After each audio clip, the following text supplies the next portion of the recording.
A drug rehabilitation outreach program was held in Meadowlands earlier today, aimed at supporting individuals that are battling substance abuse and promoting recovery.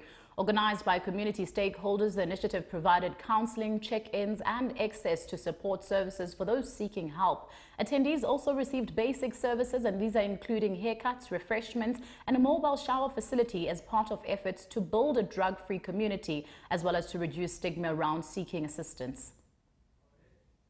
Babuyiselwe isithunzi sabo abadla izidakamizwa nasebabizwa ngamaphara endaweni yaseMeadowlands njengoba inhlangano engezi inzuzo kule ndawo ebizwa ngeNyeleti Lighthouse kokubambisana nezinye izinhlangano beqhube umkhankaso wokuletha izinsiza okubalwa phakathi omahamba nendlwana bokugeza, imishini yokugunda amakhanda kanjalo nokusabalaliswa kolwazi. Uma sibuka umphakathi wethu, we've got really I can call it a pandemic.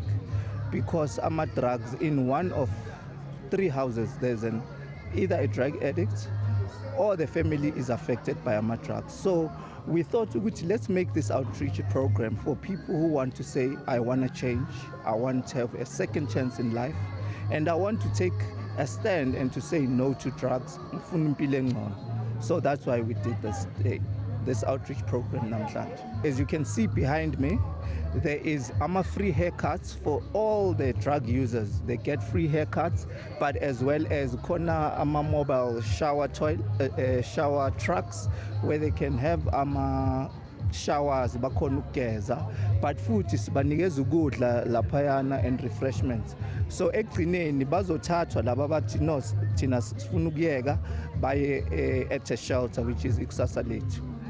Kusenjalo lenhlangano ithi kubhlungu ukubona umphakathi uqedwa izidakamizwa. We are hoping to achieve the community support, a community coming together and taking a stand to say no to drugs.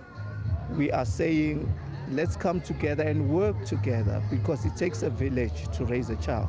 So we are really hoping that men and boys will be here and then they can be able to get the necessary assistance. Imphakathi eminingi eningizimu Afrika ikhungathwe izidakamizwa esezishiye imindeni eminingi kuvalwe ngehlahla. Ezindabeni zeSoweto TV, nginokulunga Mthembu ngise Meadowlands.